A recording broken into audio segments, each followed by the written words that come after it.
بسم الله الرحمن الرحيم. السلام علیکم ورحمۃ اللہ. یہ ڈاکٹر فضل الہی صاحب کا آفیشیل یوٹیوب چینل ہے. اس کو لائک، سبسکرائب اور شیئر کریں اور بیل آئیکن پریس کریں تاکہ نئے آنے والی ویڈیوز کا نوٹیفیکیشن آپ کو موصول ہو سکے. جزاکم اللہ خیر.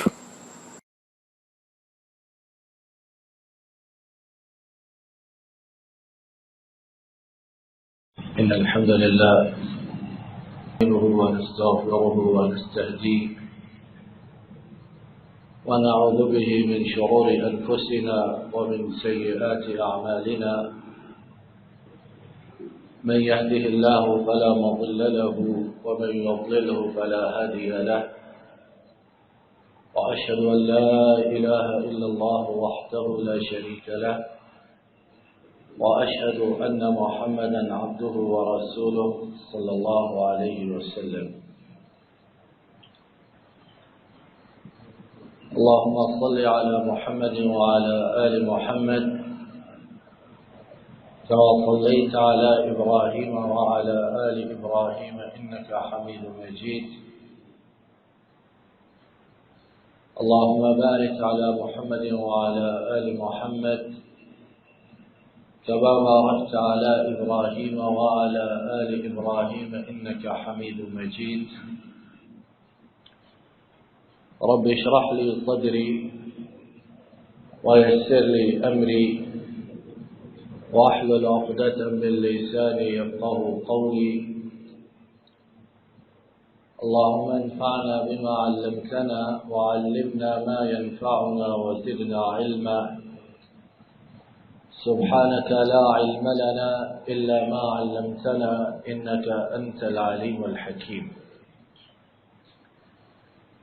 أعوذ بالله من الشيطان الرجيم.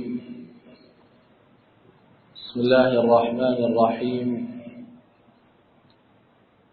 فاذكروني أذكركم واشكروا لي ولا تكفرون.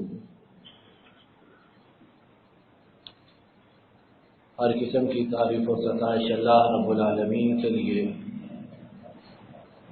اور ارب درود و سلام امام الانبیاء قائد المرسلین رحمت دو عالم حضرت محمد رسول اللہ صلی اللہ علیہ وسلم پر اور آپ کے ان صحابہ کرام پر جنہوں نے آپ کی اتباع اور فرما برداری کی.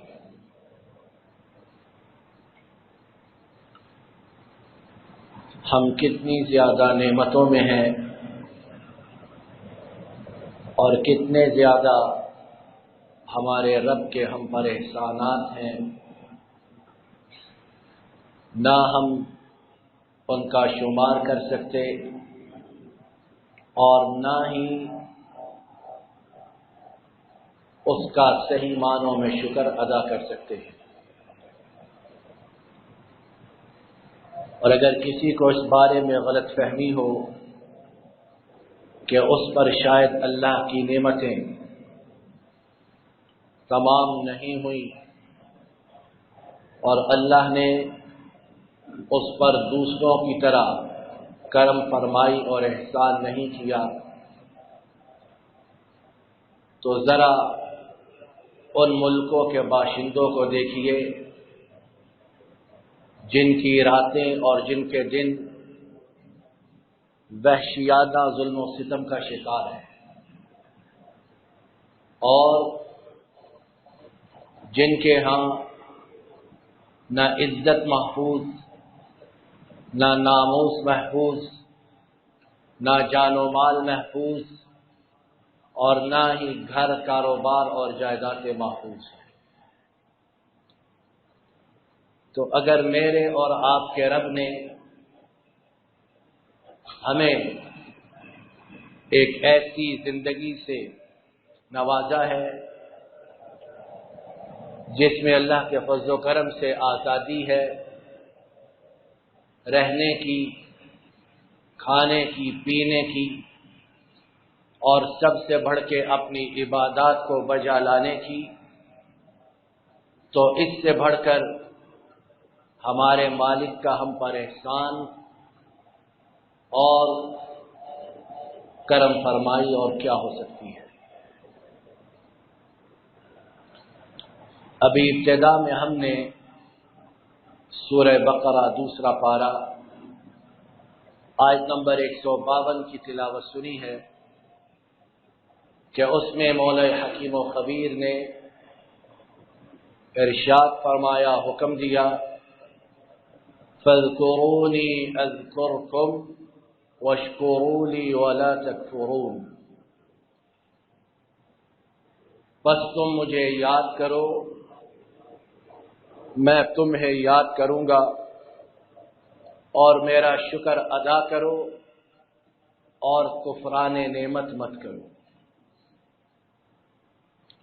شکر کیا چیز ہے، اس کا مفہوم کیا ہے، اور اگر ہم صحیح معنوں میں اپنے رب کے شکر گزار بندے بن جائیں تو ہمارے مالک نے اپنے ہاں اپنے شکر گزار بندوں کے لیے کیا کیا پنہا اور پوشیدہ رکھ چھوڑا ہے، اور جو رب کی نعمتوں کے بعد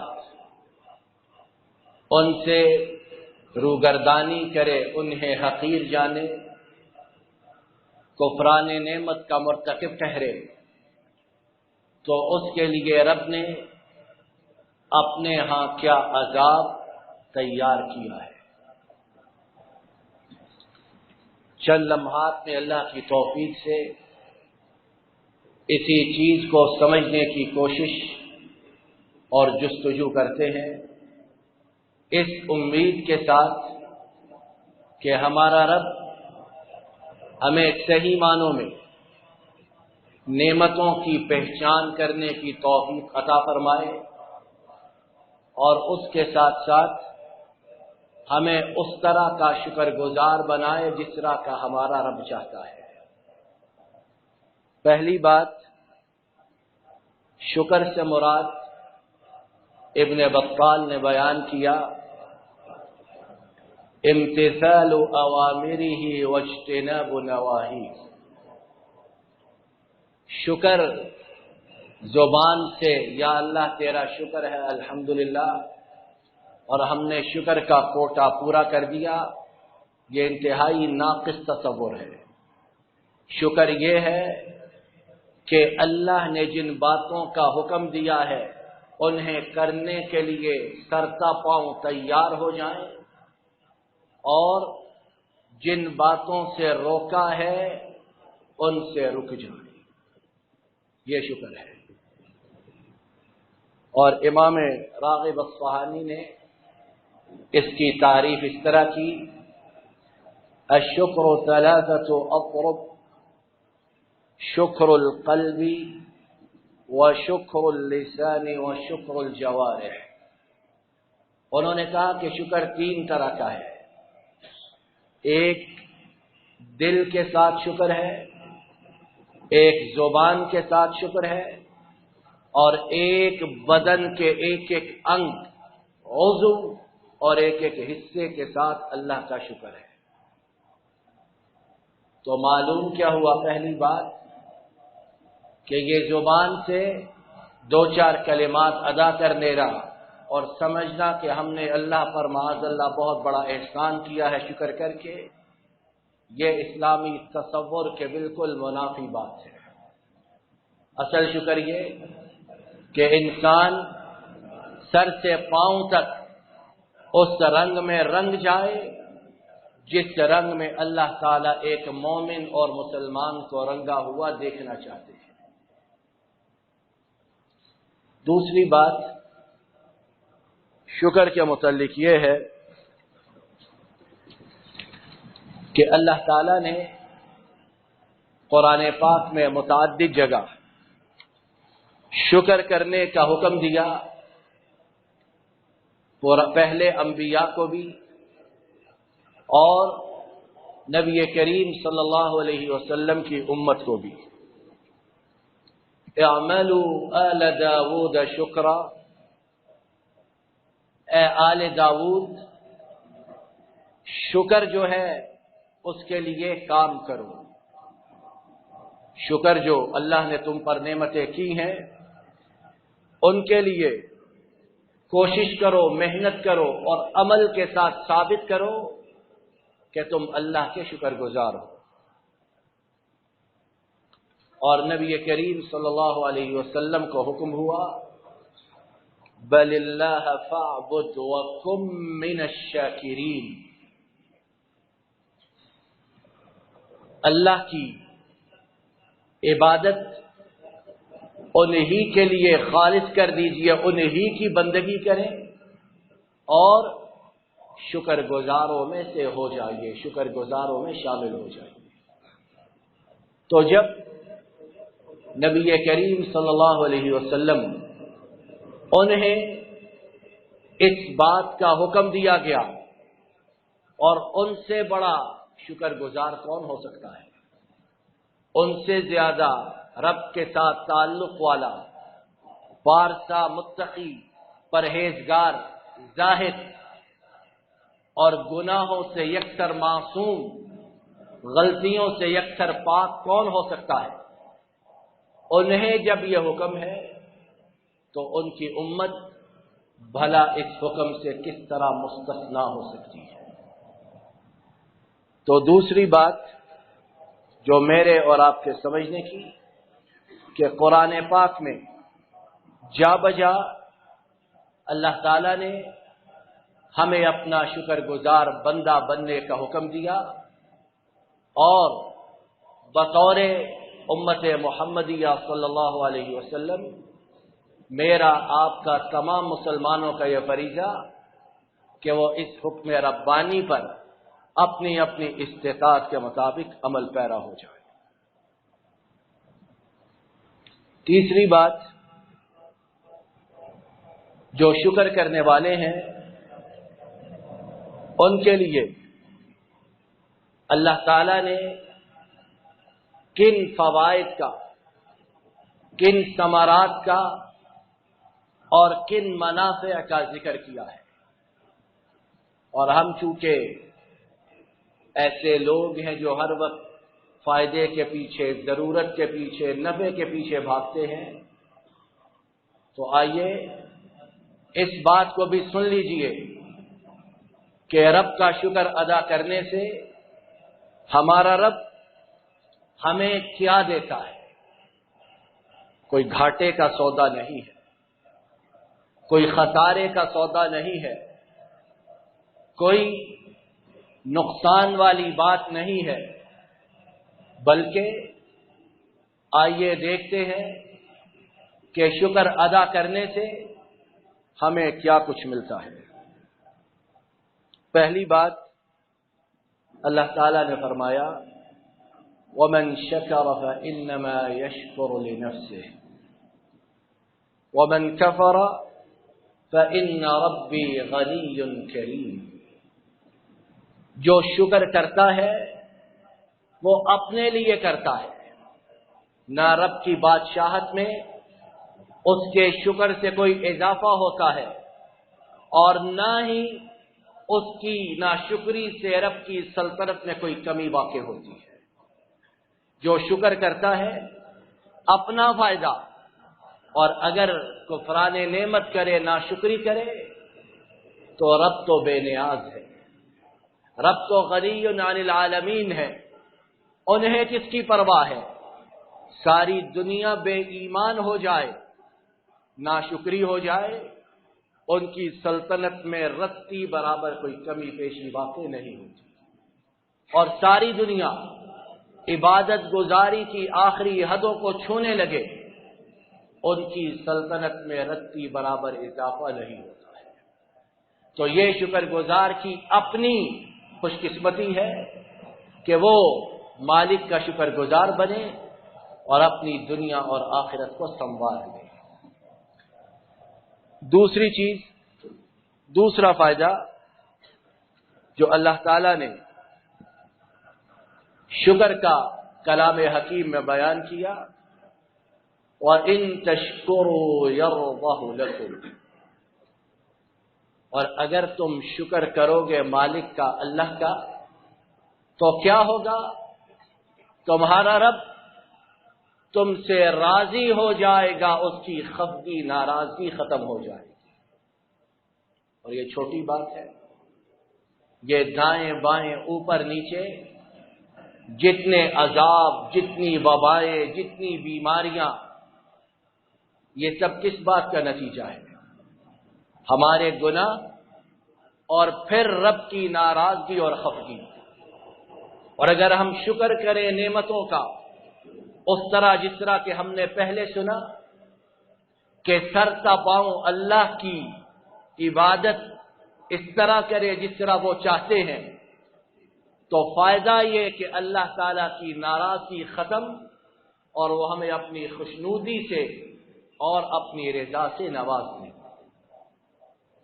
اور کاش مجھے اور آپ کو رب کی خوشنودی اور رضا، اس کی قدر و قیمت کی سمجھ آ جائے۔ ہمیں احساس ہی نہیں، ہمیں ادراک ہی نہیں، ہم در بدر ٹھوکریں کھاتے ہیں، جگہ جگہ ذلیل ہوتے ہیں، ہر در پہ ذلت اور رسوائی برداشت کرتے ہیں کہ فلاں راضی ہو جائے، فلاں اپنی رضا کا سرٹیفکیٹ دے دے، فلاں مجھ سے ناراض نہ ہو۔ لیکن وہ خالق مالک رازق پالنہار جس کے ہاتھ میں ہر ایک چیز، اور ہمارا ایک سانس نہ اندر جا سکتا نہ باہر آ سکتا مگر یہ کہ اس کی رحمت ہو، اس کی ناراضگی، اس کی خوشنودی کی ہمیں مطلق پرواہ ہی نہیں۔ اور روز قیامت سب سے بڑی نعمت جو جنتیوں کو عطا ہوگی سب سے آخر میں، وہ رب کی خوشنودی اور رضا ہوگی۔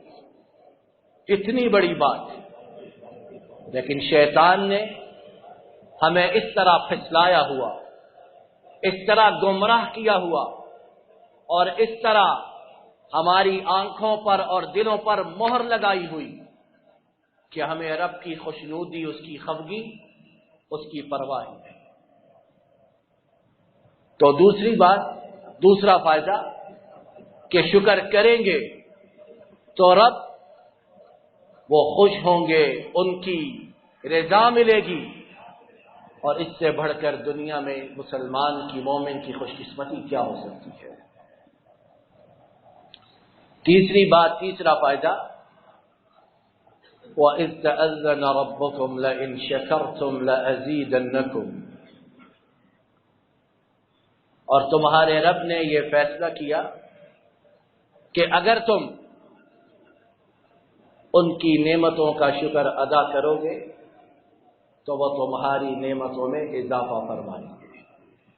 اضافہ چاہتے ہیں کہ نہیں چاہتے؟ بولیے، چاہتے ہیں کہ نہیں چاہتے؟ کرائے کا گھر ہے، اضافہ چاہتے ہیں اس طرح کہ اللہ اپنی چھت دے دے۔ چلانے کے لیے موٹر سائیکل ہے، اضافہ چاہتے ہیں اللہ اپنی گاڑی دے دے۔ ایک دکان ہے، اضافہ چاہتے ہیں اللہ اپنے لیے بھی اور بیٹوں کے لیے بھی ایک ایک دکان اور دے دے۔ چاہتے ہیں کہ نہیں چاہتے؟ تو یہ کس کے قبضہ قدرت میں ہے؟ بولیے، کس کے قبضہ قدرت میں ہے؟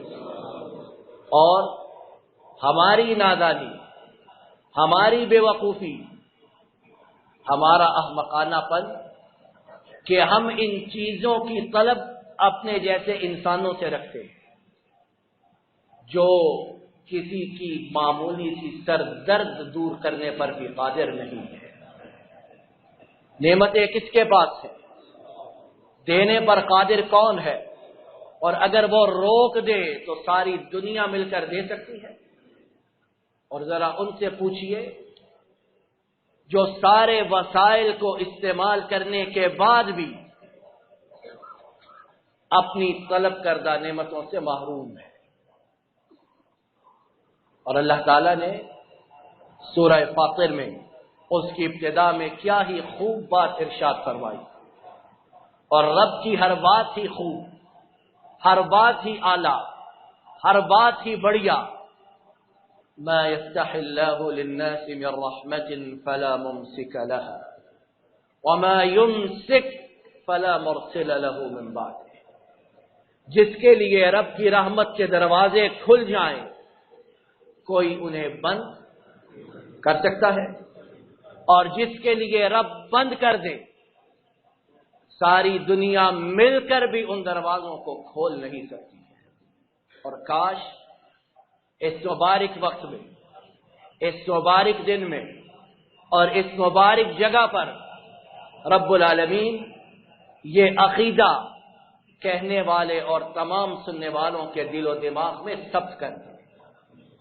زبان سے ہم بہت دعوے کرتے ہیں، بہت بلند بلند باتیں کرتے ہیں، لیکن یہ عقیدہ بہت کم لوگوں کو نصیب ہوتا ہے.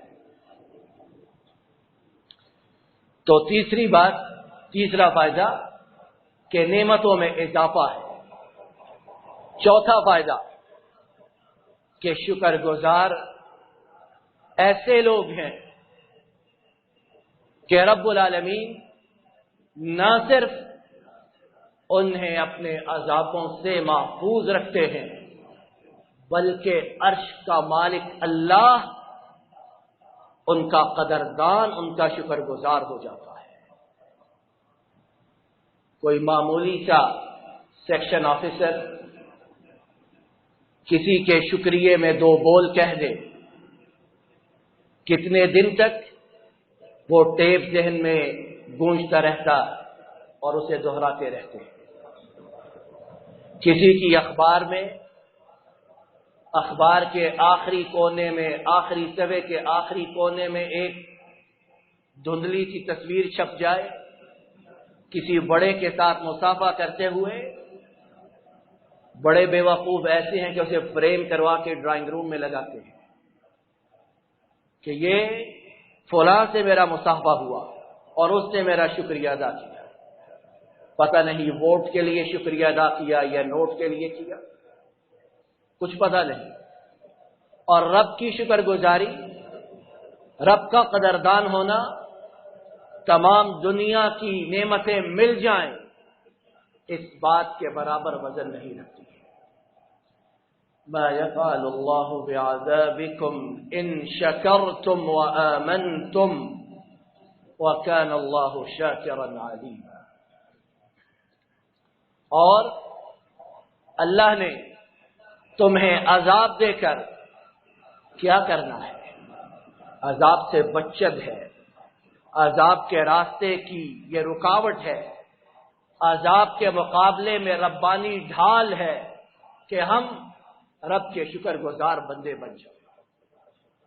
اللہ نے تمہیں عذاب دے کر کیا کرنا ہے؟ اگر تم شکر گزار بن جاؤ اور ایمان لے آؤ. وَكَانَ اللَّهُ شَاكِرًا عَلِيمًا.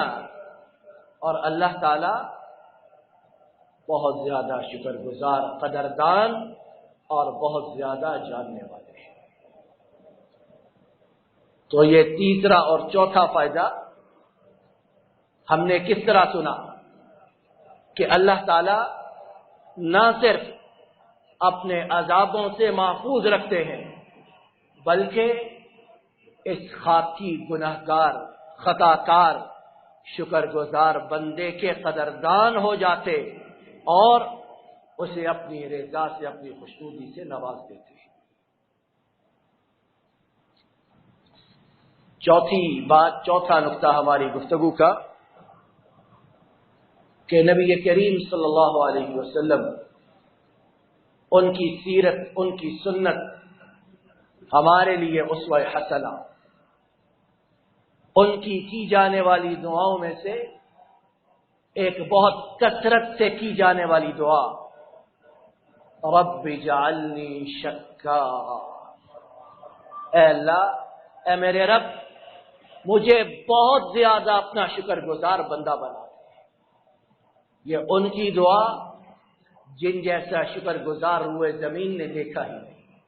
ان کی دعا کہ اے میرے رب، مجھے بہت زیادہ شکر گزار بنا دے، اور رات بھر یا رات کا بہت حصہ اللہ کے روبرو عبادت کی وجہ سے قدم مبارک سوج جاتے تو ام المومنین عائشہ صدیقہ رضی اللہ تعالی عنہا عرض کرتی کہ آپ تو وہ ہیں جن کے اگلے پچھلے گناہوں کو اللہ نے معاف کر دیا، تو آپ اتنی عبادت کیوں کرتے ہیں؟ تو کیا فرمایا؟ افلا اکون عبدا شکورا، عائشہ کیا بات کرتی ہو، کیا میں اپنے رب کا شکر گزار بندہ نہ بن جاؤں؟ رمضان میں ہم نے عبادت کی، اللہ نے توفیق دی، ٹوٹی پوٹی، اب اس کے بعد عبادت سے تعلق توڑ لینا کہ بہت کر لیا آئندہ رمضان دیکھیں گے، یہ رب کی شکر گزاری ہے؟ بولیے شکر گزاری ہے؟ یہ تو اپنی رمضان کی عبادت کو بھی مسترد کروانے والی بات ہے کہ عبادت کے قبول ہونے کی ایک نشانی یہ کہ ایک عبادت کے بعد انسان کا دل دوسری عبادت کی طرف لپکتا ہے۔ پانچویں بات، جو لوگ اللہ کے احسانات، اس کی کرم فرمائیوں کے مقابلے میں شکر سے اعراض کرتے، ناشکرے بنتے، ان کے بارے میں اور ان کی مثال دیتے ہوئے، ان کے انجام کار کو بیان کرتے ہوئے اللہ تعالیٰ نے کیا ارشاد فرمایا، اور کاش ہم اس کو اپنے پر چسپاں کر کے دیکھیں تو ہمیں معلوم ہو کہ یہ آیت کریمہ ہم پر کس قدر صادقہ تھی اور ہم آہستہ آہستہ کس انجام کی طرف بڑھ رہے اگر ہم ناشکری کے راستے پر قائم رہے۔ وضرب الله مثلا قرية كانت آمنة مطمئنة يأتيها رزقها رغدا من كل مكان فكفرت بأنعم الله فأذاقها الله لباس الجوع والخوف بما كانوا يصنعون۔ اللہ تعالیٰ نے ایک بستی کی مثال دی، ہر چہار طرف سے رزق تھا، عیش و عشرت میں، آرام میں، اطمینان و سکون میں، کوئی ڈر خوف نہیں۔ ناشکری کی، کفران نعمت کیا، سمجھا کہ ہماری عقل کل کا نتیجہ ہے، ہماری قوت بازو کا نتیجہ ہے، ہماری پالیسیوں کا ثمرہ ہے، ہماری جدوجہد کا نتیجہ ہے۔ کفران نعمت کیا تو اللہ نے دو عذابوں میں مبتلا کیا، ایک بھوک کا عذاب اور ایک خوف کا عذاب، امن و امان کے معدوم ہونے کا عذاب۔ اور رب ظالم نہیں، یہ ان کے کرتوت، ان کے کیے کی سزا اور ان کے کیے کا نتیجہ اللہ تعالیٰ نے انہیں دیا۔ تو یہ دو چیزیں بطور عذاب مسلط ہوتی، بھوک بھی اور خوف بھی، امن و امان کا انعدام۔ اب میں آپ خود غور کریں، خود پرکھیں، جانچیں، تولے، دیکھیں کہ ہمارے ملک کے اندر یہ دونوں عذاب کس قدر تیزی کے ساتھ پنجے گاڑ رہے ہیں، کس قدر تیزی کے ساتھ آ رہے، اور اگر ہم اسی ڈگر پر روش پر باقی رہے تو کچھ بعید نہیں کہ اسی طرح اللہ نہ کرے یہ عذاب ہمیں نگل جائیں جس طرح کے پہلی قوموں کے ساتھ ہوا۔ رب العالمین اپنے فضل و کرم سے ہم گناہگاروں کو اپنا شکر گزار بندہ بنا دے، ہماری کوتاہیوں، ہماری لغزشوں، ہماری خطاؤں ان سے درگزر فرمائے، اور اپنے فضل و کرم سے ہمیں ایسا شکر گزار بنائے کہ ہمیں اپنے رب کی رضا اور خوشنودی حاصل ہو جائے۔ وآخر دعوانا الحمدللہ۔